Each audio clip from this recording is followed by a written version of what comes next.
Hey Bears fans, we got a full wild card preview, Bears versus Saints, coming up in just a second. But first, we crossed 19,000 subs on Sunday night. Appreciate you guys. Round of applause for everybody who has subbed. What's the next milestone? 20K. Hit that big red button and subscribe if you haven't already. Daily videos on your Chicago Bears. It's 100% free. The latest news, rumors, playoff previews, injury updates. We cover it all here on Chicago Bears Know Now. So hit that big red button and subscribe. And now, with that being said, we got a wild card preview to dive into.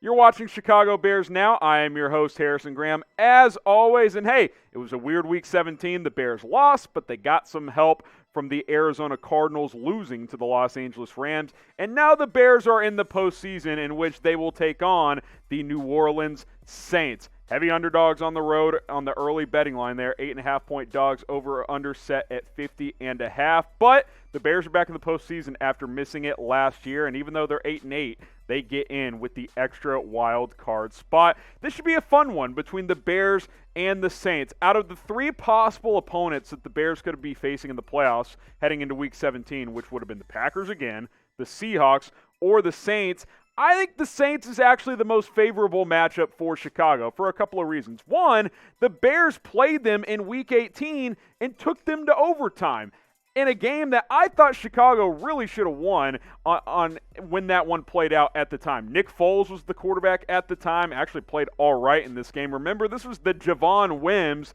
punched Chauncey Gardner-Johnson game and got ejected. That's how long ago that has been. Took them to overtime at home, lost. Bears were 3-5 at home this year in the regular season, actually 5-3 on the road, so maybe that'll help as well, playing in New Orleans in a quiet Superdome, I will add as well. There won't be many fans, if any, at all. I think the Bears have a decent shot, a puncher's chance in this football game heading into New Orleans for the wild card round. Now, we're going to get into my keys to victory in just a second, but first, if you're excited about the playoffs, spam me in the comment section. I saw a lot of you guys on my instant reaction video saying, oh, this team sucks. They shouldn't even be in the playoffs. Look, they're in, you know. You might as well get excited about it. You might as well enjoy this playoff game. You get in, anything can happen. We've seen weird things in the past where wild card teams go on Super Bowl runs. I'm not saying it's going to happen, but type me in the comments because I, for one, am very excited. This team was dead a month ago, and now they're in the postseason. Get excited about it. Type me in the comments.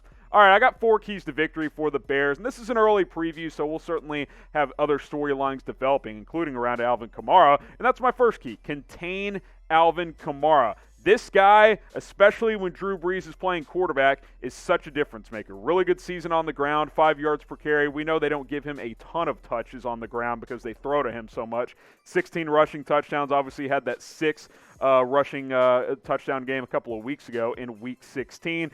Excellent in the passing game as well. As we know, Drew Brees really trusts him. He likes to check it down and throw in space to Alvin Kamara, in which he had 5 more touchdowns and over 750 receiving yards. If you're the Chicago Bears, you need to force Drew Brees, who has trouble stretching the field at this point in his career because he's old and, yeah, he had 11 fractures in his ribs. Force him to go elsewhere. Force him to find other targets. I'm not sure what Michael Thomas's status for this game will be as of yet. I think you have to assume he's going to play if you're the Bears, but he was on IR at the end of the season, so we will see if he gives it a go in this football game. I would rather make him beat you than Alvin Kamara. I think Kamara is an easy check-down option for Drew Brees. He doesn't like to throw the ball downfield, so if I'm the Bears, I'm forcing someone other than Alvin Kamara to beat me. And, hey, I guess there's a chance Kamara may not play in this game. Now, the game has been announced for Sunday, which helps the Saints out in that regard because he did test positive for COVID-19.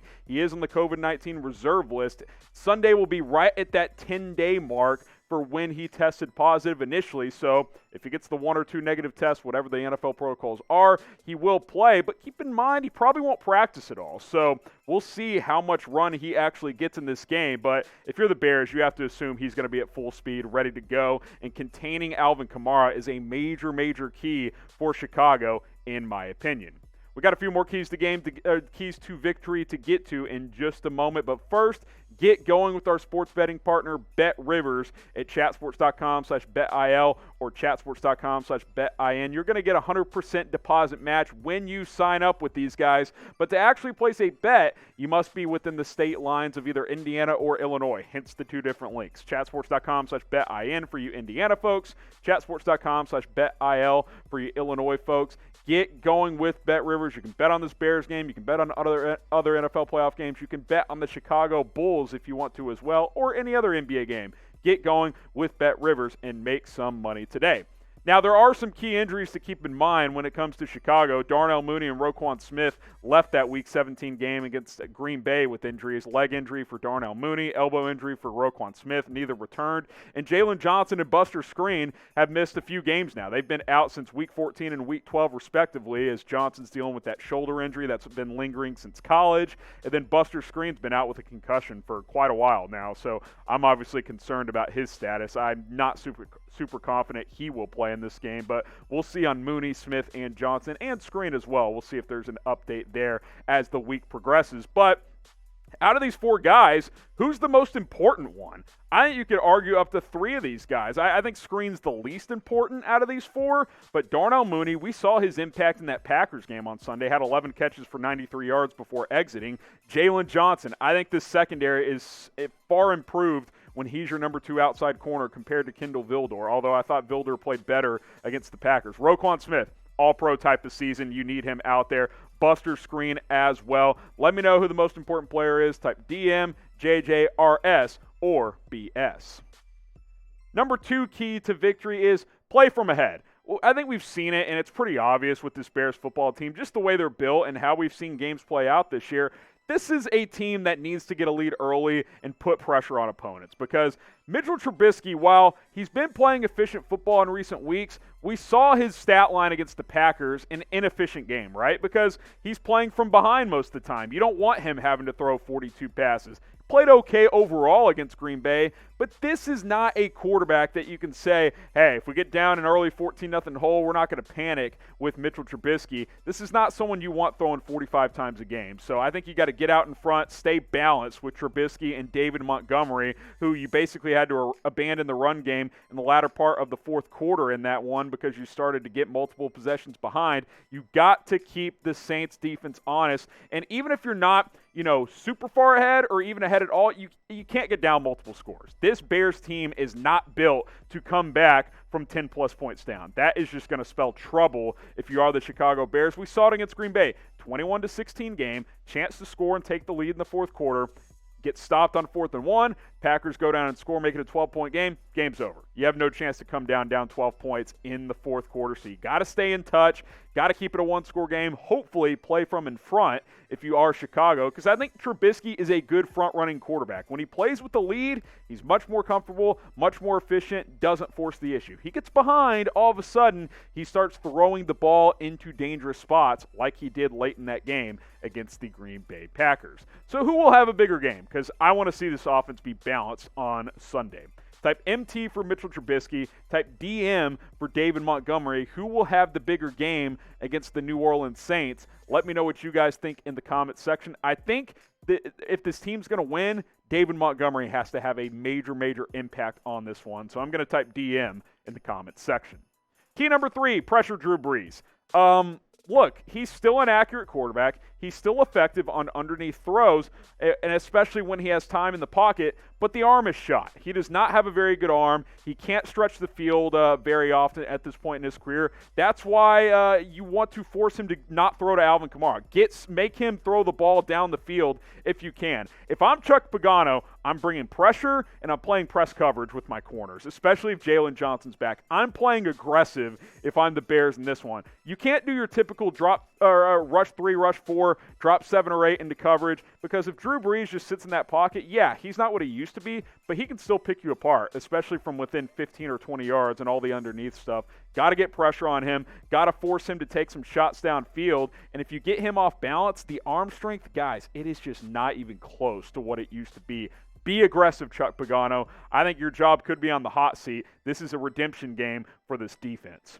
Should the Bears fire Chuck Pagano? I see you guys talking about this in the comments. I see it on the internet. Type F if you think Pagano's time in Chicago should be up. Let me know what you guys think in the comments. If you're tired of Pagano, if you want to move on from him, spam F in the comments section. And my last key here, and really probably the most important, although I think all these are important keys to victory, is finish drives.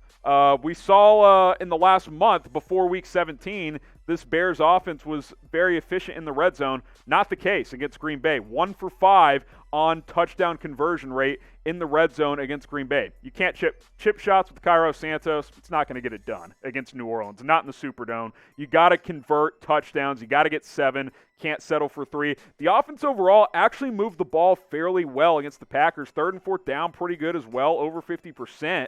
But you can't kick field goals. Not in the playoffs, not against these good teams. You're going to have to convert in the red zone. You got to be aggressive if you're Matt Nagy, if you're Bill Lazor. In the prior 4 games, we saw this Bears offense play really well in the red zone. 14 of 19 touchdown rate. That's over 70%. That was really, really good from this Bears offense. But we talked about it, and we said this with Trubisky too. The level of competition in the 4 games leading up to the Packers game, it's a whole different ballgame. You're talking about Detroit, Houston, and Jacksonville and Minnesota before Green Bay. Those defenses are not nearly as good as the Packers. They're not nearly as good as the Saints as well. So you got to get into the end zone if you are the Chicago Bears. So those are my 4 keys to victory.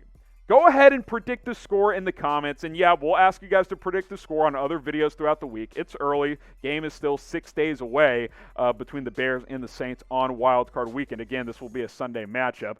Get your score predictions in. Let me know what you guys think in the comment section. My early pick, and I'm going to give myself room to change this based on Kamara, what his status is, Michael Thomas, Bears injury updates, and all of that stuff. My early pick, I'm going to go Saints 27-20. I told you guys last week when I picked the Packers, look, I'm going to keep it real with you guys. I'm not going to be the guy that picks the Bears to win every single game of every single season, every single year. I'm not that guy. I'm going to be honest. I think the Bears have a shot in this game. I really do, because while the defense hasn't been playing great, I don't think Drew Brees is a huge threat to challenge you downfield. So you can limit those big plays. I'm going Saints 27-20, but if you convert in the red zone and Trubisky doesn't turn the ball over, this is a winnable football game. I think Chicago has a puncher's chance. I like the points, by the way. 8.5-point underdogs. I would take Chicago in the points at Bet River, so you guys should do that as well. Here's the deal. Get subscribed. Lots of storylines about this game throughout the week, including on our live show on Tuesday, 4 o'clock Eastern, 3 o'clock Central Time. My pick could change, but as of now, I would pick the Saints. Hit that subscribe button. Coverage on this one, injury updates throughout the week. We will see you very, very soon.